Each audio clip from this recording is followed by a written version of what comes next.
ಪೂಜಾರಿ ಎದ್ದೇಳು ಕರ್ನಾಟಕದ ವತಿಯಿಂದ ಮಾತಾಡ್ತಾ ಇದ್ದೀನಿ. SIR ವಿರೋಧಿ ಕರ್ನಾಟಕ ಒಕ್ಕೂಟದ ಪ್ರತಿನಿಧಿಯಾಗಿ ಮಾತಾಡ್ತಾ ಇದ್ದೀನಿ. ಇವತ್ತು ಈ ಸಮಾವೇಶ ಪತ್ರಿಕಾಗೋಷ್ಠಿಯ ಸಮಾವೇಶದ ಉದ್ದೇಶ ಏನಂದ್ರೆ, ಮುಖ್ಯವಾಗಿ ಇಡೀ ಭಾರತಾದ್ಯಂತ ಕಾರ್ಯಾಚರಣೆ ಮಾಡ್ತಾ ಇರ್ತಕ್ಕಂಥ ಜನ ವಿರೋಧಿ, ಮಾನವ ವಿರೋಧಿ, ಪ್ರಜಾಪ್ರಭುತ್ವ ವಿರೋಧಿ, ಸಂವಿಧಾನ ವಿರೋಧಿ ಪ್ರಕ್ರಿಯೆ ಅಂತ SIR ನ ಹಿಮ್ಮೆಟ್ಟಿಸ್ಲಿಕ್ಕೆ, ಅದನ್ನ ನಿಲ್ಲಿಸ್ಲಿಕ್ಕೆ ಒತ್ತಾಯ ಮಾಡ್ತಾ, ಮತ್ತು ಒಂದ್ ವೇಳೆ ಮಾಡೋದೇ ನಿಜ ಆದ್ರೆ ಅದ್ರಲ್ಲಿ ಕೆಲವು ಅನಿವಾರ್ಯವಾದಂತ ಅಗತ್ಯವಾದಂತ ಮಾರ್ಪಾಡುಗಳನ್ನು ಮಾಡಲೇಬೇಕು ಅಂತಕ್ಕಂಥ ಒತ್ತಾಯನ ಇಟ್ಟು ನಾಡಿನಾದ್ಯಂತ ಹಲವಾರು ಹಂತಗಳಲ್ಲಿ ಸುಮಾರು ತಿಂಗಳುಗಳಿಂದ 6-7 ತಿಂಗಳುಗಳಿಂದ ನಿರಂತರವಾಗಿ ಹೋರಾಟ ಮಾಡ್ಕೊಂಡು ಬರ್ತಾ ಇದ್ದೀವಿ. ನಾಡಿನ ಎಲ್ಲಾ ಜಾತ್ಯತೀತ ರಾಜಕೀಯ ಪಕ್ಷಗಳು ಮತ್ತು ಪ್ರಗತಿಪರ ಸಂಘಟನೆಗಳು ಸೇರಿ ಮಾಡ್ತಾ ಇರ್ತಕ್ಕಂಥ ಒಂದು ಪ್ರಕ್ರಿಯೆ ಇದು. ಆ ನಿಟ್ಟಿನಲ್ಲಿ ಈಗ ಈ 20ನೇ ತಾರೀಕು, ಈ ತಿಂಗಳ 20ನೇ ತಾರೀಕು ಬೆಂಗಳೂರಿನ ಫ್ರೀಡಂ ಪಾರ್ಕ್ ಅಲ್ಲಿ ಬೃಹತ್ ಸಮಾವೇಶವನ್ನು ಮಾಡಿ ನಾಡಿನಾದ್ಯಂತ ಜನ ಸೇರಿಸಿ SIR ಪ್ರಕ್ರಿಯೆ ಪ್ರಾರಂಭವಾದ ದಿನಾನೇ ನಾವು ಪ್ರತಿರೋಧ ಹೊಡೆದ್ವಿ, ಸ್ಟಾಪ್ SIR ಅಂತ. ಅಲ್ಲಿಗೂ ಅವರು ನಿಲ್ಲಿಸೋ ಸೂಚನೆ ಕಾಣದೇ ಇರೋದ್ರಿಂದ ಈ 30ನೇ ತಾರೀಕು ಮುಂದೆ ಇನ್ನ 3 ದಿವಸಕ್ಕೆ ಪ್ರತಿಯೊಂದು ಮನೆಗೂ ಕೂಡ ಆಯಾ ಭಾಗದ BLOಗಳು ಹೋಗಿ ಎನ್ಯುಮರೇಷನ್ ಫಾರಂ, ಮತದಾರ ಗಣತಿ ನಮೂನೆಯನ್ನು ಕೊಟ್ಟು ತುಂಬಿಸ್ಲಿಕ್ಕೆ ಒತ್ತಾಯ ಮಾಡ್ತಾ ಇದ್ದಾರೆ. ಈ ಪ್ರಕ್ರಿಯೆ ಕಾನೂನುಬದ್ಧವಾಗಿ ಚಾಲನೆ ಆಗ್ತಕ್ಕಂಥ ದಿನ. ಅವತ್ತೇ ನಾವು ಪ್ರತಿರೋಧ ಹೊಡಬೇಕು ಅಂತ ಇಡೀ ನಾಡಿನಾದ್ಯಂತ ಎಲ್ಲ ಕಡೆ ಎಲ್ಲೆಲ್ಲಿ ಸಾಧ್ಯವೋ ಅಲ್ಲಲ್ಲಿ ವಾಸ ಇರ್ತಕ್ಕಂಥ ವಾಸ ಸ್ಥಳಗಳಲ್ಲೇನೆ, ಕುಟುಂಬಗಳ ಸದಸ್ಯರೇನೆ ಅಥವಾ ಕೆಲಸ ಮಾಡ್ತಾ ಇರ್ತಕ್ಕಂಥ ಕೆಲಸ ಸ್ಥಳಗಳಲ್ಲಿ, ಬೀದಿಗಳಲ್ಲಿ, ತಾಲೂಕು ಸೆಂಟರ್ಗಳಲ್ಲಿ, ಜಿಲ್ಲಾ ಕೇಂದ್ರಗಳಲ್ಲಿ ಇಡೀ ನಾಡಿನಾದ್ಯಂತ ಪ್ರತಿರೋಧ ಒಡ್ಡಬೇಕು ಅಂತಕ್ಕಂಥ ರೀತಿಯಲ್ಲಿ ಕಪ್ಪು ಬಟ್ಟೆ ಧರಿಸಿ ಅಥವಾ ಕಪ್ಪು ಪಟ್ಟಿ ಧರಿಸಿ ಪ್ರತಿಭಟನೆ ಮಾಡ್ಬೇಕು ಅಂತಕ್ಕಂಥ ತೀರ್ಮಾನ ತಗೊಂಡು ಈ ಹೋರಾಟವನ್ನು ಹಮ್ಮಿಕೊಂಡಿದ್ದೀವಿ. ಈ ಹೋರಾಟದ ಮುಖ್ಯ ಉದ್ದೇಶ, ಬಿಜೆಪಿ RSS ಅವರು ಕೇಂದ್ರ ಸರ್ಕಾರದಲ್ಲಿ ಏನು ಆಡಳಿತ ನಡೆಸ್ತಾ ಇದ್ದಾರೆ, ಅವರು ಮಾಡ್ತಾ ಇರ್ತಕ್ಕಂಥ ಈ SIR ಪ್ರಕ್ರಿಯೆ ತಾವು ಮತ್ತೆ ಮುಂಬರೋ ಚುನಾವಣೆಗಳಲ್ಲಿ ತಾವೇ ಗೆದ್ದು ಅಧಿಕಾರ ನೀಡಬೇಕು, ಇನ್ನು 50 ವರ್ಷಗಳಲ್ಲೂ ಕೂಡ ತಾವೇ ಅಧಿಕಾರ ಚಲಾಯಿಸಬೇಕು ಅಂತಕ್ಕಂಥ ದುರಾಸೆಯಿಂದ, ದುರುದ್ದೇಶದಿಂದ ಜಾರಿಗೆ ತರ್ತಾ ಇರತಕ್ಕಂಥ ಈ ಒಂದು ಕರಾಳ SIR ಪ್ರಕ್ರಿಯೆ ವಿರುದ್ಧವಾಗಿ ಎಲ್ಲಾ ರಾಜಕೀಯ ಪಕ್ಷಗಳು, ಎಲ್ಲಾ ಸಂಘಟನೆಗಳು ಎದ್ದು ನಿಂತಿದ್ದಾವೆ. ನಿಮ್ಮ ಆಟ ನಡೆಯೋದು ಈ ಹೋರಾಟ ನಾವು ಒಂದಾಗಿದ್ದೀವಿ. ನಾವೇನೋ ಕೇಳ್ತಾ ಇದ್ದೀರಾ ಅಂದರೆ SIR ಅಲ್ಲಿ ಯಾವ ನೀತಿಗಳನ್ನುವಂಥದ್ದು ಪ್ರತಿರೋಧವನ್ನು ಒಡ್ಡೋದಕ್ಕೆ ಕಾರಣ ಅಂತೇಳ್ಬಿಟ್ಟು, ಈಗಾಗಲೇ ನಾವು ಪಶ್ಚಿಮ ಬಂಗಾಳ ಇರ್ಬೋದು ಅಥವಾ ಬಿಹಾರ ಇರ್ಬೋದು, ಈ ರಾಜ್ಯಗಳಲ್ಲಿ ಹಾಗೂ ಇನ್ನಿತರ ಒಂದು ರಾಜ್ಯಗಳು ನಡೆದಂತಹ ಒಂದು SIR ಪ್ರಕ್ರಿಯೆಯನ್ನು ನೋಡಿದಾಗ, ಈ ಒಂದು ಚುನಾವಣಾ ಆಯೋಗ ದಾಖಲೆಗಳನ್ನು ಕೇಳೋದ್ರ ಮೂಲಕವಾಗಿ ಹಾಗೂ ವಲಸಿಗರನ್ನು ನಾವು ಹುಡುಕಾಡಿ ಹೊರಗಡೆ ತೆಗಿತಾ ಇದ್ದೀವಿ ಅನ್ನೋದ್ರ ಮೂಲಕವಾಗಿ ಇಲ್ಲಿ ನೈಜವಾಗಿರುವಂಥ ಒಂದು ಮತದಾರರನ್ನು ತಮ್ಮ ಮತದಾನ ಹಕ್ಕಿನಿಂದ ಹೊರಗುಳಿದಿರೋ ರೀತಿಯಲ್ಲಿ ಮಾಡಿರೋದನ್ನು ನಾವು ನೋಡ್ತಾ ಇದ್ದೀವಿ.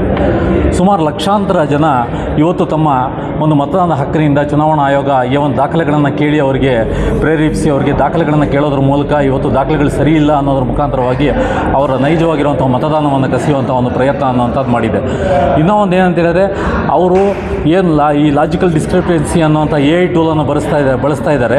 ಈ ಒಂದು ಕಂಪ್ಯೂಟರ್ ಸಾಫ್ಟ್ವೇರ್ ಅನ್ನೋವಂಥದ್ದು ಬಳಸ್ತಾ ಇದ್ದಾರಲ್ಲ, ಈ ಒಂದು ಕಂಪ್ಯೂಟರ್ ಸಾಫ್ಟ್ವೇರಲ್ಲಿ ಹೆಸರುಗಳು ಹೆಚ್ಚು ಕಡಿಮೆ ಇದ್ದಾಗ ಸಹ ಆ ಒಂದು ನೈಜ ಮತದಾರರು ಹೊರಗಡೆ ಉಳಿಯೋದಕ್ಕೆ ಸಾಧ್ಯ ಆಗುತ್ತೆ. ಆದ್ದರಿಂದ ನಾವು ಈಗಾಗಲೇ ಒತ್ತಾಯವನ್ನು ಹೇರಿದ್ದೀವಿ. ಏನಂತ ಹೇಳಿದ್ರೆ, ಇವನನ್ನು ಮ್ಯಾನ್ಯುಯಲ್ ಆಗಿ ಮಾಡಿ ಲಾಜಿಕಲ್ ಡಿಸ್ಕ್ರಿಪೆನ್ಸಿ ಅನ್ನೋಂಥದ್ದು ಕಂಪ್ಯೂಟರ್ ಸಾಫ್ಟ್ವೇರ್ ಬಳಕೆ ಮಾಡಲೇಬಾರದು ಕರ್ನಾಟಕದಲ್ಲಿ ಅನ್ನೋವಂಥದ್ದು ನಮ್ಮ ಒತ್ತಾಯ. ಮತ್ತು ಇನ್ನೂ ಒಂದು 1987ಕ್ಕಿಂತ ಮುಂಚೆ ಅವರು ಒಂದು ಪಾಸ್ಬುಕ್ ಇರ್ಬೋದು, ಇನ್ಶೂರೆನ್ಸ್ ಕಾಪಿ ಇರ್ಬೋದು, ಅಥವಾ ಅದೇ ರೀತಿಯಾಗಿ ಅವ್ರು ಕೇಳುವಂಥ ಇನ್ನಿತರ ದಾಖಲೆಗಳು, ಆ ದಾಖಲೆಗಳನ್ನುವಂಥದ್ದು ಕೊಡೋದಕ್ಕೆ ಜನಸಾಮಾನ್ಯರಿಗೆ ಸಾಧ್ಯ ಅನ್ನೋವಂಥದ್ದು ಆಗಲ್ಲ. ಇನ್ನೂ ಒಂದು ಅವರು ಏನು 11 ದಾಖಲೆಗಳನ್ನು ಕೇಳ್ತಾರೆ, ಅದರಲ್ಲಿ ಅರಣ್ಯ ಪ್ರದೇಶದಲ್ಲಿರುವಂಥವ್ರಿಗೆ ಒಂದು ಅರಣ್ಯದ ವಾಸ ಸರ್ಟಿಫಿಕೇಟ್ ಕೊಡಬೇಕನ್ನೋವಂಥದ್ದು, ಮತ್ತು ಭೂಮಿ ಇಲ್ದಿರೋ ಇರುವಂಥವ್ರು ಇರ್ತಾರೆ. ಎಷ್ಟೋ ಜನಕ್ಕೆ ಭೂಮಿ ಇಲ್ಲ, ಎಷ್ಟೋ ಜನಕ್ಕೆ ಮನೆಗಳನ್ನುವಂಥದ್ದಿಲ್ಲ, ವಸತಿಗಳೇ ಇಲ್ಲ. ಅಂಥವ್ರಿಗೆ ಹೋಗ್ಬಿಟ್ಟು ನಿಮ್ಮ ವಸತಿ ಪತ್ರಗಳನ್ನು ಕೊಡಿ, ಸರ್ಕಾರ ಕೊಟ್ಟಿರುವಂಥ ದಾಖಲೆಗಳನ್ನು, ಭೂಪತ್ರಗಳನ್ನು ಕೊಡಿ ಅಂತ ಹೇಳಿದ್ರೆ ಎಲ್ಲಿಂದ ಕೊಡ್ತಾರೆ ಅವರು?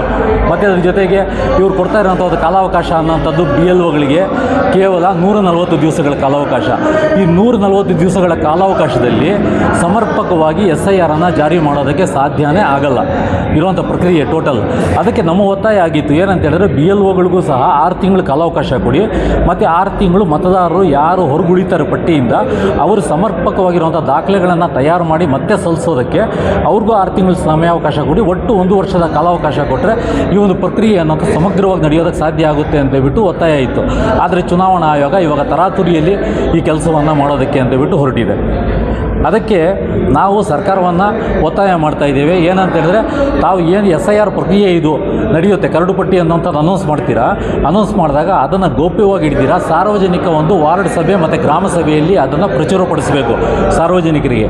ಮತ್ತು ಯಾರ್ದಾದ್ರೂ ಅದರಲ್ಲಿ ಹೊರಗುಳಿದಿದ್ರೆ ಅವರಿಗೆ ನೈಜವಾಗಿರುವಂಥ ಒಂದು ವಾಸ ಪ್ರಮಾಣ ಪತ್ರ ಏನಿರುತ್ತೆ ಅದನ್ನು ಇಶ್ಯೂ ಮಾಡಬೇಕು ಅನ್ನೋದನ್ನು ಒಂದು, ಮತ್ತು ಕ್ಯಾಸ್ಟ್ ಆ್ಯಂಡ್ ಇನ್ಕಮ್ ಸರ್ಟಿಫಿಕೇಟ್ ಕೂಡ ಒಂದು ಕೇಳಿದ್ದಾರೆ ಅದರಲ್ಲಿ. ಈಗಾಗಲೇ ಸರ್ಕಾರಿ ಅಧಿಕಾರಿಗಳು ಆಫೀಸ್ಗಳನ್ನು ನಾವು ನೋಡಿದಾಗ ಜನಸಾಮಾನ್ಯರು ಅಪ್ಲೈ ಮಾಡಿದ್ರೆ ಸಕಾಲದಲ್ಲಿ ಅಪ್ಲೈ ಮಾಡಿದ್ರು ಕೂಡ ಅದು 2 ವಾರ 3 ವಾರ ತೊಗೊಂಡ್ಬಿಡ್ತಾ ಇದೆ ಈ ಕ್ಯಾಸ್ಟ್ ಸರ್ಟಿಫಿಕೇಟ್ ಬರಬೇಕಂದ್ರೆ. ಅಂಥ ಸಮಯದಲ್ಲಿ ಆ ದಾಖಲೆ ಅನ್ನೋಂಥದ್ದು ಸರಿಯಾದ ಸಮಯಕ್ಕೆ ಅದು ಪಡ್ಕೊಳ್ಳೋದಕ್ಕೂ ಸಾಧ್ಯ ಅನ್ನೋಂಥದ್ದಾಗಲ್ಲ. ಇನ್ನು ಉಳಿದಿರೋಂಥ ದಾಖಲೆಗಳು ಪಾಸ್ಪೋರ್ಟ್ ಅದು ಇದು ಕೇಳ್ತಾರೆ. ಆ ಪಾಸ್ಪೋರ್ಟು 100ಕ್ಕೆ 4-5 ಜನರ ಹತ್ರ ಕೂಡ ಪಾಸ್ಪೋರ್ಟ್ಗಳು ಸರಿಯಾಗಿರಲ್ಲ. ಯಾರು ಶ್ರೀಮಂತರಿಲ್ಲ, ಬಡ ಸಮಾಜ ಇರೋವಂಥ ನಮ್ಮ ಒಂದು ದೇಶದಲ್ಲಿ ಆ ಒಂದು ಪಾಸ್ಪೋರ್ಟ್ಗಳು ಇಟ್ಕೊಂಡಿರೋಷ್ಟು ದೊಡ್ಡ ಶ್ರೀಮಂತರು ಯಾರಿಲ್ಲ. ಅವರು ಕೂಡ ಮತದಾನದಿಂದ ಅಂಥ ವ್ಯಕ್ತಿಗಳು ಯಾರು ಪಾಸ್ಪೋರ್ಟ್ ದಾಖಲೆ ಸಲ್ಲಿಸಿದಾಗ ಅವರು ಹೊರಗುಳಿಯೋದಕ್ಕೆ ಸಾಧ್ಯ ಅನ್ನೋಂಥದ್ದಾಗುತ್ತೆ. ಆದ್ದರಿಂದ ನಮ್ಮ ಒತ್ತಾಯ ಒಂದೇ ಏನಂದರೆ ಕರ್ನಾಟಕ ಸರ್ಕಾರ ಸ್ಮಾರ್ಟ್ ಕಾರ್ಡ್ಗಳನ್ನು ಈಗಾಗಲೇ ಕೇರಳದಲ್ಲಿ, ತಮಿಳುನಾಡಲ್ಲಿ ಯಾವ ರೀತಿಯಲ್ಲಿ ಸರ್ಕಾರಗಳು ಈ ಒಂದು SIR ಪ್ರಕ್ರಿಯೆಯಲ್ಲಿ ತಮ್ಮ ನೈಜ ಮತದಾರರು ಉಳಿಸ್ಕೋಬೇಕು ಅಂತ ಪ್ರಯತ್ನ ಮಾಡೋದಕ್ಕೆ ಸ್ಮಾರ್ಟ್ ಕಾರ್ಡ್ಗಳನ್ನು ವಿತರಣೆ ಮಾಡ್ತು. ಅದೇ ರೀತಿಯಾಗಿ ವಿತರಣೆ ಮಾಡಬೇಕು. ಮತ್ತು ಪರ್ಮನೆಂಟ್ ಆಗಿರುವಂಥ ಒಂದು ರೆಸಿಡೆನ್ಷಿಯಲ್ ಸರ್ಟಿಫಿಕೇಟ್ಗಳನ್ನು ಆ ಒಂದು ನಾಗರಿಕರಿಗೆ ಕೊಡುವಂಥ ಒಂದು ಕೆಲಸ ಅನ್ನೋಂಥದ್ದು ಆಗಬೇಕು. ಮತ್ತು ವಾರ್ಡ್ ವೈಸ್ ನಾವು ಹೇಳ್ದಂಗೆ ಈಗಾಗಲೇ ವಾರ್ಡ್ ವೈಸು ಮತ್ತು ವಿಲೇಜ್ ವೈಸು ಎಲ್ಲ ಕಡೆ ಸಹ ಈ ಒಂದು ದಾಖಲೆಗಳನ್ನು ಟ್ರಾನ್ಸ್ಪರೆಂಟಾಗಿ ಡಿಸ್ಪ್ಲೇ ಅನ್ನುವಂಥದ್ದು ಮಾಡಬೇಕು ಅನ್ನುವಂಥದ್ದು ನಮ್ಮ ಒಂದು ಒತ್ತಾಯ ಆಗಿದೆ. ಮತ್ತು ಅದೇ ರೀತಿಯಾಗಿ ನಮ್ಮ ಸಂಘಟನೆ ಕಡೆಯಿಂದ ನಾವು ಎಲ್ಲ ಕಡೆಯೂ ಈ ಒಂದು SIR ಕಾವಲು ಸಮಿತಿಗಳನ್ನು ನೇಮಕ ಮಾಡಬೇಕು ಅನ್ನೋವಂಥ ಒಂದು ಪ್ರಕ್ರಿಯೆಗೆ ಸಹ ಕೈ ಹಾಕಿದ್ದೇವೆ. ಈ ಒಂದು ಎದ್ದೇಳು ಕರ್ನಾಟಕ ಹಾಗೂ ಇನ್ನಿತರ ಸಂಘಟನೆಗಳ ಒಂದು ಒಕ್ಕೂಟದ ಈ ಒಂದು ವ್ಯವಸ್ಥೆಯಲ್ಲಿ ನಾವು ಆ ಒಂದು ಕಾವಲು ಸಮಿತಿಯನ್ನು ಮಾಡಿ SIR ಅಲ್ಲಿ ನೈಜ ಮತದಾರರಿಗೆ ತೊಂದರೆ ಆಗದಿರೋ ಇರೋ ರೀತಿ ನೋಡ್ಕೊಳ್ಳುವಂಥ ಒಂದು ಕೆಲಸವನ್ನು ಮಾಡೋದಕ್ಕೆ ಅಂತ ಬಿಟ್ಟು ಮುಂದುವರಿತಾ ಇದ್ದೇವೆ. ಈಗಾಗಲೇ ಬಿಹಾರದಲ್ಲಿ ನಾವು ನೋಡಿರ್ಬೋದು, ಕೇಳಿರ್ಬೋದು ನೀವು, 65 ಲಕ್ಷ ಮತದಾರನ ಹೊರಗಿಟ್ಟು BJPಯಲ್ಲೂ ಗೆಲ್ಲಕ್ಕೆ ಸಾಧ್ಯನೇ ಇಲ್ಲ. ಆದರೂ ಕೂಡ BJPನೇ ಅತ್ಯಧಿಕ ಸಂಖ್ಯೆಯಲ್ಲಿ ಗೆದ್ದು ಬಂತು. ಅದೇ ರೀತಿ ಅದಕ್ಕೂ ಕೂಡ ನಾವು ಮುನ್ನೆಚ್ಚರಿಕೆ ಕೊಟ್ಟಿದ್ವಿ, ಅದು ನಾವು ತಗೊಂಡಿಲ್ಲ. ನಂತರದ ಬೆಳವಣಿಗೆ ನಮಗೆ ವೆಸ್ಟ್ ಬೆಂಗಾಲ್, ಇಡೀ ದೇಶದಾದ್ಯಂತ ಕಣ್ತರಿಸಿದ್ದು ವೆಸ್ಟ್ ಬೆಂಗಾಲಲ್ಲಿ ಯಾವಾಗಾದರೆ ಮಮತಾ ಬ್ಯಾನರ್ಜಿಯವರು ಸೋತರು, ಅದು ಎಲ್ಲ ರಾಜಕೀಯ ಪಕ್ಷಗಳನ್ನು, ಎಲ್ಲ ನಾಡಿನ ಜನರನ್ನು ಸ್ವಲ್ಪ ಪ್ರಜ್ಞಾವಂತರನ್ನಾಗಿ ಮಾಡೋದಕ್ಕೆ ಕಾರಣ ಆಯಿತು ಅಂತ ಹೇಳಕ್ಕೆ ಇಷ್ಟಪಡ್ತೀವಿ. ಅದ್ರಾಗಲೇ ನಾವು ಸಂಘಟನೆಗಳಿಗೆ ಇದನ್ನಾಗಲೇ ಹೇಳ್ತಿದ್ವಿ, ಯಾರೂ ಕೂಡ ಅದನ್ನು ಒಪ್ತಿರಲಿಲ್ಲ. ಆದರೆ ನಾವು ಈಗ ಅದನ್ನು ವ್ಯಾಪಕವಾಗಿ ಗ್ರಾಮಗಳ ಮಟ್ಟದಲ್ಲಿ, ಹಳ್ಳಿಗಳ ಮಟ್ಟದಲ್ಲಿ ತಗೊಂಡೋಗೋದಕ್ಕೆ ವ್ಯವಸ್ಥಿತವಾದಂಥ ರೀತಿಯಲ್ಲಿ ಮಾಡ್ತಾ ಇದ್ದೀವಿ. ಕಾರಣ ಇಷ್ಟೇ, ಅವರು ಲಾಜಿಕಲ್ ಡಿಸ್ಕ್ರಿಪೆನ್ಸಿ ಅಂತಕ್ಕಂಥ ಒಂದು ಕೆಟ್ಟವಾದಂಥ AI ಟೂಲನ್ನು ಬಳಸಿ ನಮ್ಮ ಮತದಾರರನ್ನು ಬೇರೆ ಬೇರೆ ಕಾರಣಗಳಿಗೆ, ಸ್ಪೆಲ್ಲಿಂಗ್ ಮಿಸ್ಟೇಕ್ಸ್ ಇರೋರನ್ನ ತೆಗಿತಾ ಇದ್ದಾರೆ, ಜನ್ಮ ದಿನಾಂಕದಲ್ಲಿ ವ್ಯತ್ಯಾಸ ಇರೋರನ್ನ ತೆಗಿತಾ ಇದ್ದಾರೆ, ಇನಿಷಿಯಲ್ಸು ಹೆಸರಿಗೆ ಆ ಕಡೆಯಿಂದ ಈ ಕಡೆ ಇದ್ದರೆ ತೆಗಿತಾ ಇದ್ದಾರೆ, ಮತ್ತು ಒಬ್ಬ ತಾಯಿಗೂ ಮಗನಿಗೂ 14 ವರ್ಷಕ್ಕಿಂತಲೂ ಕಡಿಮೆ ವಯಸ್ಸಿದ್ರೆ ತೆಗಿತಾ ಇದ್ದಾರೆ, ಒಬ್ಬ ತಾಯಿಗೂ ಮಗನಿಗೂ ಮಧ್ಯೆ 45 ವರ್ಷಕ್ಕಿಂತಲೂ ಮೇಲ್ಪಟ್ಟು ವಯಸ್ಸಿನ ಅಂತರ ಇದ್ದರೆ ಅಂಥವ್ರನ್ನ ತೆಗಿತಾ ಇದ್ದಾರೆ.